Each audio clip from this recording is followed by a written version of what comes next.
Jesus was peripatetic, nomadic, always moving, always on an outward journey. In these final days of his life, Jesus is moving ever closer to Jerusalem. And when the Pharisees approach him with a warning from Herod, Luke has just presented us with back-to-back stories about Jesus. Jesus healing, and Jesus teaching, and Jesus even resurrecting Lazarus, all pointing to the realm of God.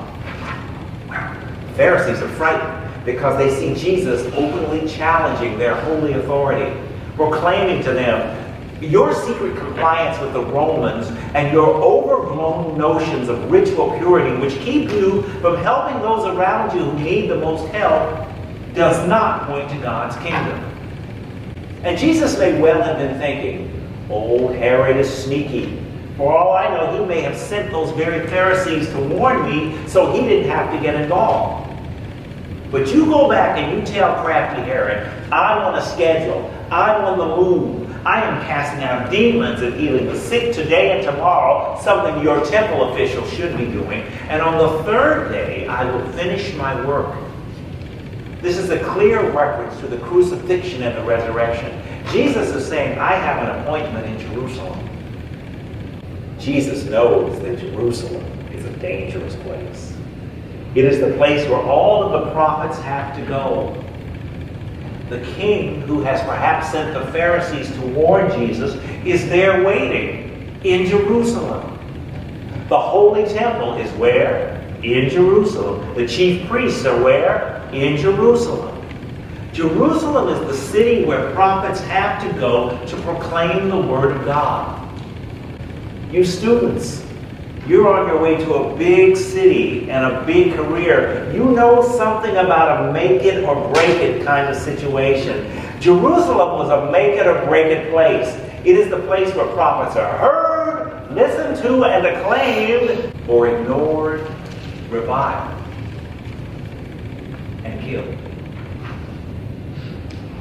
Jesus said, I am not only healing, casting out today and tomorrow, I am also traveling toward Jerusalem because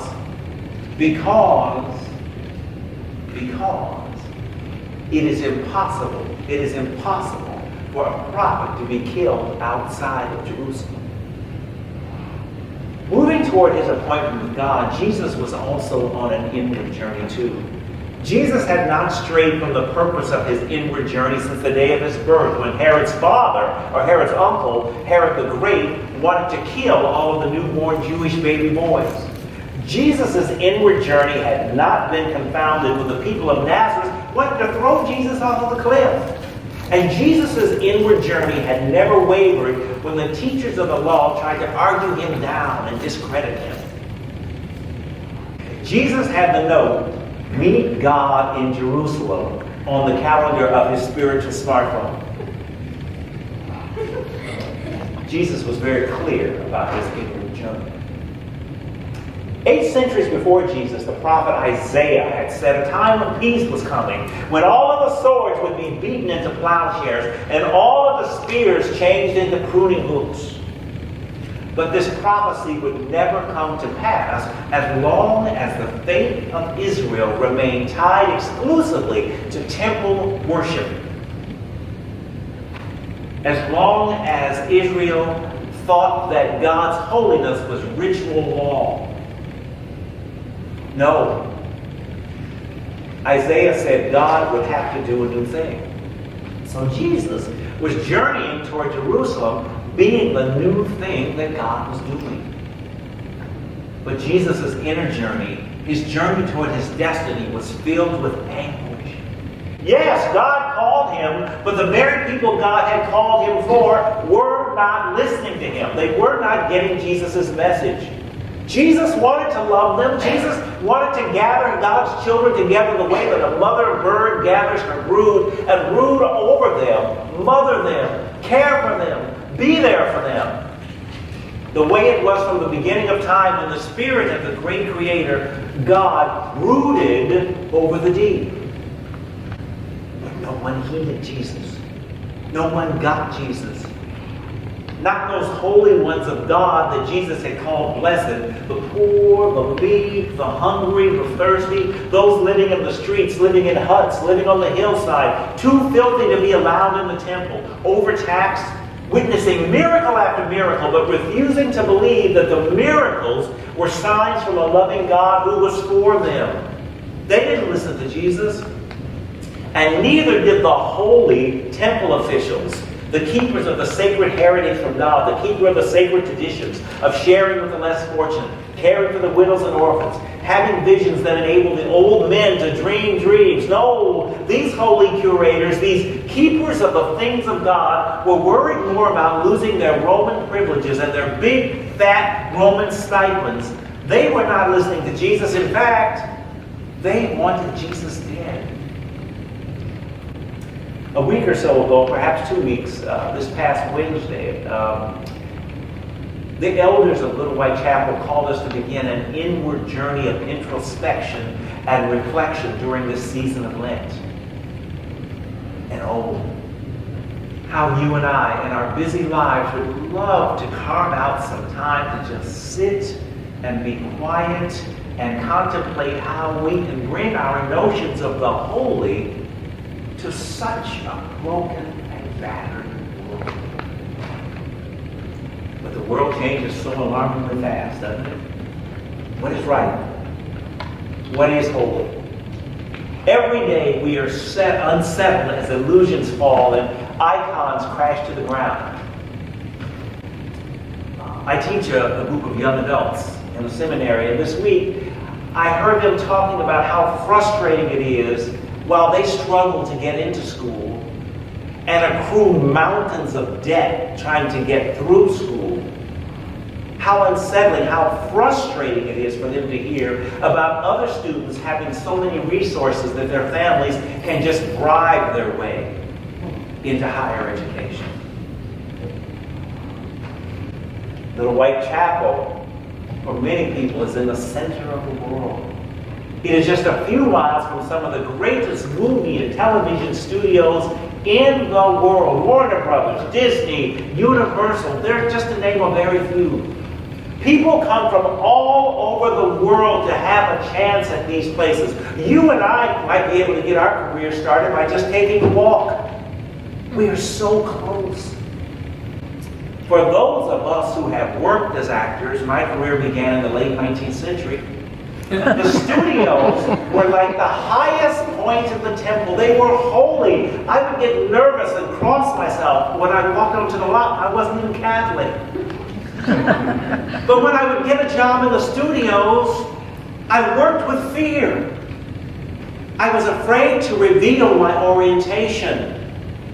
I was afraid to be too ethnic. Should I be blacker? Should I be less black? And for the love of God, I was afraid to reveal my age. And age spells the end. You may look younger than you are, but once they know how old you are, oh, they are looking at your retirement checks. So much that I had to keep bound.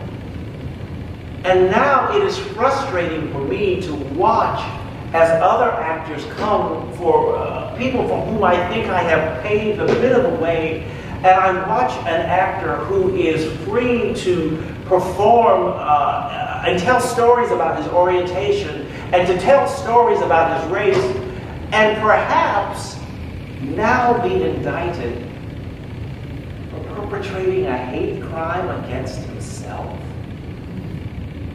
That is frustrating. It is frustrating to see high officials hide behind the walls of party lines rather than move forward in positive collusion. Transparent consent, involvement, knowledge, and approval for the good of all people. And it is frustrating to see an Australian young man born just 28 years ago into a world of already increasing diversity travel all the way to New Zealand and kill 49 plus Muslim worshippers in the name of white nationalism. Where is tolerance? Where are our high temple officials crying out loud about injustice all over the world? Where is the holy? Where do we find it? What do you do if your outward journey of responsibilities and obligations and political correctness are at war with your inner journey of moving from fear to what if your spiritual connection with your path, your passion, your best life? What do you do if your notions of good for yourself, for your craft, for your huge array of friends, and for the world are not only not appreciated, but also ridiculed and dismissed and may even be dangerous to hold? But what if the values that you have learned in school and the values that we have learned in church, we are living in a time where those very values get turned around and maligned, and the things that we thought were positive in our lives become negative? What do we do? How do we connect with God? The discipline of the season is holding yourself up to the holiness of God as revealed through Christ Jesus and asking, how can I not be so concerned about looking good and appearing good? How can I be more closely aligned to doing good? How can I more closely align myself to the one who set about doing good? Time moves so fast, many now remember Prince as a talented anomaly who died from a drug overdose. But Prince was more than his bad boy image. He was more than his high-heeled platform shoe. Prince secretly gave away a lot of money doing good. Commentator Van Jones revealed that Prince had secretly funded causes from public radio to Black Lives Matter to the Harlem's Children's Zone. He also conceived of the hashtag YesWeCode, an initiative to train inner city kids for work in technical fields. And he supported Green for All, a group working to fight climate change and bring green jobs and green sensibility to underprivileged populations and underprivileged neighborhoods. When what we respect, admire, reverence, and bow down to aggravates us, when those whom we thought worthy of respect deny us and exasperate us, when what we thought was holy frustrates us, we are called to go deeper and re-examine notions of holiness. And we remember this: Jesus never turned anybody away. Anybody. So we are to step past old authoritarian rules and regulations, platitudes and boundaries. And whatever you are going through, always be about doing something good for somebody else. Always. Because they need it? Probably. Sure. But also because it moves you past everybody else's definition of what is right and what is holy and puts you personally in contact with God. Let's pray. God, as the young people sang this morning, you receive it all, our failures and our successes. Some of us will soar high. Some of us will go deep. Some of us will remain where we are. We are all over your map. But help us to meet up again and again in the same place. The place where good happens. The place where making life better for others is undeterred by the circumstances of the world. Take away our disillusionment. Take away our fear. Help us to stretch out our hands and see you in each other. In your Son's name we pray. Amen.